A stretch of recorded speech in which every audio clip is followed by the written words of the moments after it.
नमस्कार दोस्तों।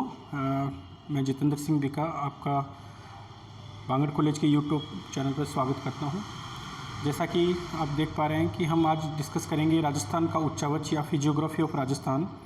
ये जो राजस्थान का उच्चावच या धरातल जो ये टॉपिक है फिजियोग्राफी ऑफ राजस्थान, ये आपके बीए पार्ट फर्स्ट में paper second geography of Rajasthan का जो फर्स्ट टॉपिक है वो रहेगा।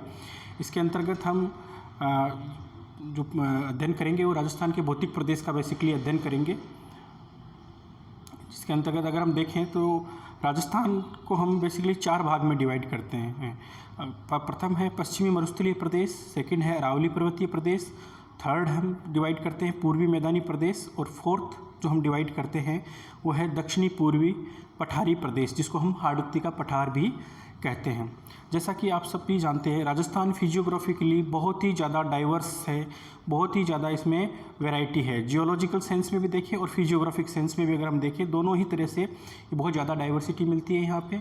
यहाँ हम देखें तो एक तरफ पर्वत है, पठार है, मैदान है, मरुस्थल है। एक ही स्टेट में ये सारी कैरेक्टरिस्टिक आपको अन्य स्टेट्स में शायद ना मिले, लेकिन अगर आप देखो तो जियोलॉजिकल पॉइंट ऑफ व्यू से भी इसमें वर्ल्ड की ओल्डेस्ट रिलिक्ट माउंटेन अगर हम देखें तो अरावली यहाँ पे मौजूद है। और ये जो आप देख पा रहे हैं जितने भी यहाँ पे राजस्थान में फिजियोग्राफिक जो फीचर्स हैं, ये यहाँ पे इरोजनल और डिपोजिशनल और तरह तरह की एक्टिविटी और की एक्टिविटीज़ के तहत परिणाम स्वरूप ये आपका फिजियोग्राफी यहाँ पे डेवलप हुई है। और अगर हम एक वन बाय वन हम डिस्कस करते हैं कि पश्चिमी मरुस्थलीय प्रदेश के बारे में।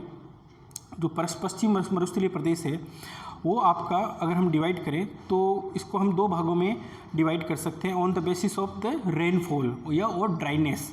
जो पश्चिमी जो क्षेत्र हैं उसको हम शुष्क, जो कि आपके सीमावर्ती क्षेत्र में जो पाकिस्तान की सीमा के अलॉन्ग विथ लगा हुआ है उसको हम शुष्क बोलते हैं। और जो अरावली के सटा हुआ है, अरावली से 25 सेंटीमीटर रेखा जो इसको डिवाइड करती है, वहाँ तक के क्षेत्र को हम अर्ध शुष्क मरुस्थलीय प्रदेश भी बोलते हैं। तो अगर हम देखें तो इस मरुस्थलीय प्रदेश में बहुत ज़्यादा डाइवर्सिटी आपको मिलेगी। कहीं पे आपको बालू का स्तूपों का विस्तार मिलेगा, कहीं बंजर चट्टानें मिलेगी, तो कहीं पे आपको अपर्दित सेल मिलेगी। ये जो आपका जो मरुस्थलीय प्रदेश के इसको हम अलग अलग नामों से इसको बुलाया जाता है। इसको भारत का विशाल मरुस्थल प्रदेश, कहीं पे इसको थार का मरुस्थल या ग्रेट इंडियन डेजर्ट के नाम से पुकारा जाता है। यह एक ऐसा प्रदेश है जहाँ पे वायु, जैसे आपको हम कहूँ तो एलुवियल प्रोसेस ना होके यहाँ पे एओलियन प्रोसेस ज़्यादा हुई है। यहाँ पे वायु द्वारा अपर्दन बहुत ज़्यादा हुआ है, जिसकी परिणाम स्वरूप आपको ये मरु प्रदेश देखने को मिलता है। इसके अंतर्गत बेसिकली 12 जिले आते हैं जो आपके अरावली के पश्चिम में बेसिकली। और अगर हम इनको वन बाय वन देखें तो आप उत्तर से दक्षिण की ओर देख लीजिए। गंगानगर, हनुमानगढ़, जैसलमेर, बीकानेर, बाड़मेर, जालोर, नागौर इत्यादि, और शेखावटी के आपके 3 जिले इत्यादि इसके अंतर्गत आते हैं।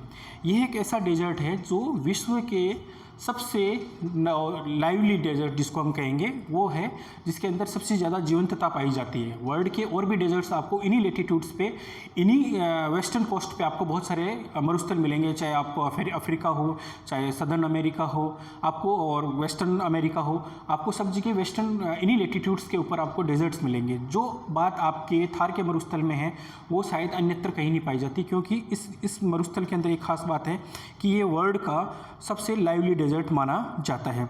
अगर हम इस डेजर्ट के स्लोप की बात करें तो दोस्तों इसका स्लोप उत्तर पूर्व से दक्षिण पश्चिम की ओर है, या हम कहें कि इसका जो स्लोप है आपका अरब सागर की ओर पाया जाता है। जो पानी का जो बहाव रहेगा वो आपका स्लोप दक्षिण पूर्व की ओर, दक्षिण पश्चिम की ओर रहेगा।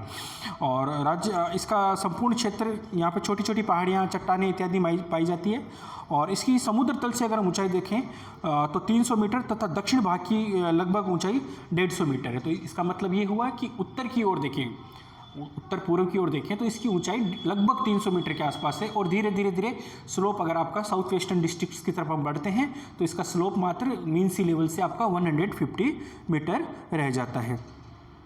नाउ अगर हम इसको उच्चावच की दृष्टि से हम इसको 4 उप प्रदेशों में भी सब डिवीज़न में इसको बांटा जाता है, उप प्रदेशों में बांटा जाता है। नंबर 1 है महान मरुस्थल, दूसरा है बाड़मेर, जैसलमेर और बीकानेर का चट्टानी प्रदेश, और थर्ड वन है आपका लघु मरुस्थल प्रदेश जो आपकी कच्छ की खाड़ी तथा बीकानेर तक विस्तृत है, और फोर्थ वन है जो आपका लूनी बेसिन और शेखावटी वाले क्षेत्र को सम्मिलित करने वाला अर्ध शुष्क प्रदेश है।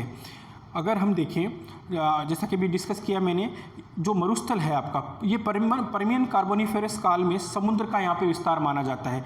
इसके अलग अलग आपको प्रमाण भी मिलेंगे, जैसा कि कहा जाता है कि जुरेसिक इसके बाद के कालों के सामुद्रिक तलछटों के निक्षेप से इसका निर्माण हुआ माना जाता है। ऐसा मान सकते हैं क्योंकि अगर हम देखें तो आपके पश्चिमी मरुस्थल के अंतर्गत आपको नमक की झीलें मिलेगी, तो इसका मतलब हम कह सकते हैं कि यहाँ पे कोई समय में आपका समुद्र रहा होगा, समुद्र के यहाँ पे पाए जाने की संभावना रही होगी।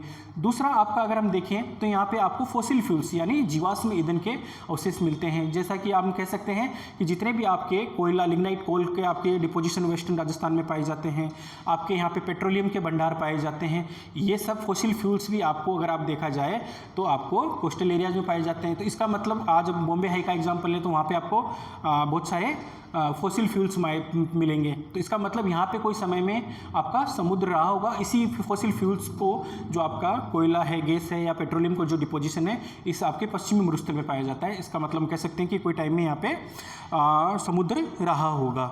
और जो इसके अलावा आकलवुड फॉसिल पार्क्स है, वो भी आपका इसका बहुत ही ज्वलंत उदाहरण है कि यहाँ पे आपका कोई किसी समय में आपका मरुस्थल रहा होगा। और इसके अतिरिक्त जो आपके मरुस्थलीकरण का कारण माना जाता है कि यहाँ पे अति पशुचारण से क्या होता है दोस्तों, कि जो आपकी जो छोटी छोटी घास होती है और ओवर ग्रेजिंग की वजह से सारी घास जब पशु आपके वहाँ पे ग्रेजिंग हो जाती है, पशुओं द्वारा चर ली जाती है, तो वहाँ पे आपका वायु अपर्दन अत्यधिक तीव्रता से होता है और वहाँ पे इवन वाटर इरोजन भी बहुत ज़्यादा होता है। लेकिन जब आपका अपर्दन अत्यधिक होगा तो आपका ये मिट्टी का कटाव भी अधिक होगा और आपका डेजर्टिफिकेशन बढ़ेगा। अगर हम आज के डेट में देखें तो हम मरुस्थलीकरण को रोकने के लिए क्या करते हैं, हम लोग वनावरण करते हैं ना, एफोरेस्टेशन करते हैं। तो हम कह सकते हैं कि यहाँ पे किसी समय में अति पशुचारण की वजह से भी यहाँ पे डेजर्टिफिकेशन हुआ होगा। इसके अलावा अगर हम यहाँ पे देखें तो आपको जो प्राचीन बालू धरातल से विकसित हुई बाड़मेर, पश्चिमी जालोर तथा जैसलमेर अपर्दन क्रिया के उद्भूत भूस्वरूप देखे जा सकते हैं। और यहाँ पे आपको देखो तो अलग तरह के आपके बालू का स्तूप पाए जाते हैं, जिन अर्धचंद्राकार, बरखान या पैराबोलिक, अवराधी, तारा, अनुप्रस्थ, तरह तरह के, ये on the basis of their deposition we are dividing these barchans. इसके अतिरिक्त आप देखो तो हम नेक्स्ट में चलते हैं। इसको हम फिर आपको on the basis of physiography पश्चिमी मरुस्थल को फिर हम 4 भागों में बांटा, शुष्क अर्थात रेतीले तथा मरुस्थलीय प्रदेश को। इसको हमने किस बेसिस पे बांटा, इसको हमने बांटा पश्चिम 25 सेंटीमीटर समवर्षा रेखा के आधार पर। जो भी आपकी समवर्षा रेखा होती है, जो समान वर्षा वाले क्षेत्रों को मिलाती है, उसे हम समवर्षा रेखा बोलते हैं। 25 सेंटीमीटर समवर्षा रेखा के पश्चिम में जो भी जिले आते हैं या जो क्षेत्र आता है इस मरुस्थलीय प्रदेश का, उसको हमने शुष्क रेतीला या मरुस्थलीय प्रदेश का नाम दिया। इसके अंतर्गत आपके बाड़मेर, जैसलमेर, बीकानेर तथा जोधपुर एवं चूरू का पश्चिमी भाग सम्मिलित करते हैं।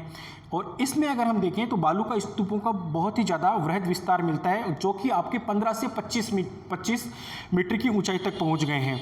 और यहाँ पे मैक्सिमम जो आपके जो बालू का स्तूप मिलते हैं वो अर्धचंद्राकार प्रकार के होते हैं, बरखान जिसको बोलते हैं। और भूआकृति इनकी उच्च चट्टानी संरचना का मैदानी भाग है, जो पोखरण, जैसलमेर, रामगढ़ क्षेत्र में है। छोटी छोटी ग्रेनाइट, सैंड तथा चूना पत्थर की एकाकी पहाड़ियाँ भी यहाँ पे पाई जाती है। बाप, फलोदी, चंदन, सुकरा क्षेत्र में छोटी चट्टानी जमा हुए। खारे पानी के छिछले गर्त बाप, पोखरण, लूनकरण सर तथा जैसलमेर, रामगढ़ के मध्य देखे जा सकते हैं। यह संपूर्ण क्षेत्र वास्तविक मरुस्थलीय क्षेत्र के अंतर्गत आता है। वास्तविक मरुस्थलीय क्षेत्र से मतलब है ये प्योरली आपका जो जिसको हम डेजर्ट बोलते हैं, वो डेजर्ट यहाँ पे आपको देखने का मिलेगा। नेक्स्ट है आपका लूनी और जवाई बेसिन, जो सेकंड पार्ट है आपका लूनी जवाई बेसिन इसी डेजर्ट का। उसके अंतर्गत आपके पाली, जालोर, सिरोही, जोधपुर एवं नागौर का दक्षिणी भाग हम सम्मिलित करते हैं। ये जो क्षेत्र है ये आपका लूनी प्रदेश नदी और उसका ड्रेनेज जो कैचमेंट एरिया है उसका क्षेत्र हम इसके अंतर्गत लेते हैं।